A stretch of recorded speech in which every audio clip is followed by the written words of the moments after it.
May pauwi na si paring Awi, first bird niya, 828. Ba, dumalawa, kasunod lang. Aba, kalain mo naman, oh. Ang tuli ng ibon. Magandang umaga mga katoto. Ang dami nating galaw.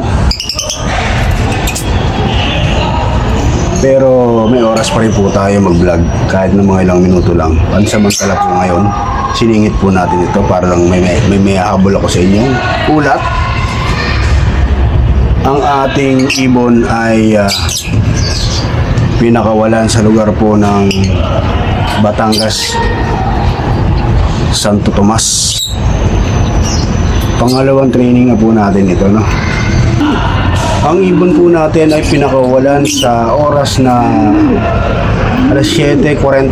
Late na po, no? Kasi maulap po ngayon ang kalangitan. Tansya ko, hindi man umuulan doon, hindi kita yung araw.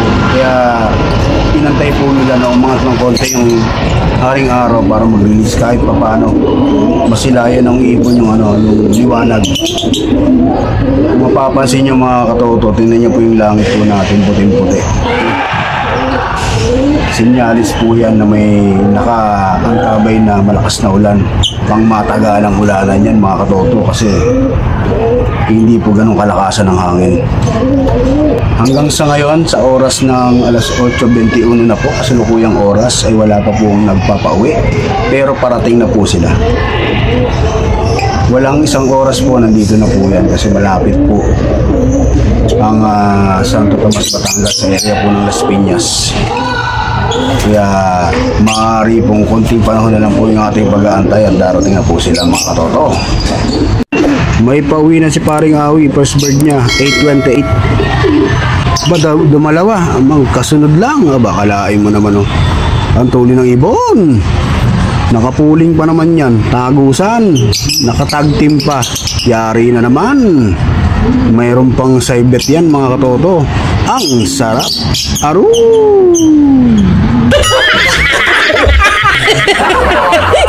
Yan, 8:30 po, pauwi.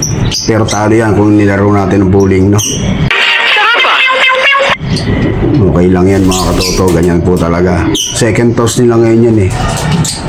Ibon natin, oh. Tiklop, oh. 5 na po ang pauwi natin mga katoto. Di na po natin maantay yung iba. Mamaya-maya lang po nandyan na. Pero yung kausap po natin, di na po makakapag-antayan mga katoto. At yun na nga mga katoto, meron na tayong 6, makarating lang ng isa. Lubar. Bali 2 na lang po yung kulang natin. Si Putol at yung puti. Nahuli yata yung 2. Madalas na una yun. Pero okay lang yan. Yun po talaga. Pakatatandaan nyo po lagi na kapag ka magpupuling po kayo, susugal nyo po yung ibon nyo. Yung kinabukasan nyo po dun sa malayong karera. Bagamat yung iba, yan sila nakapokus, kontento na po sila sa ganon. Tandaan ninyo, kapag ka ang ibon sinugal nyo sa maaga, huwag po kayong umasa na aabot po yan hanggang dulo. Kasi kapag ka naiintindihan nyo na yung ginagawa mong sistema, nakakaisip na po yan sila. Matalino din po yung ibon. Kaya kung minsan yung inaasahan mong matulin ng hanggang 3 o 4 na beses, magugulat ka, bigla na lang po siyang mahuhuli. Kasi bumibigay din yan eh. Dapat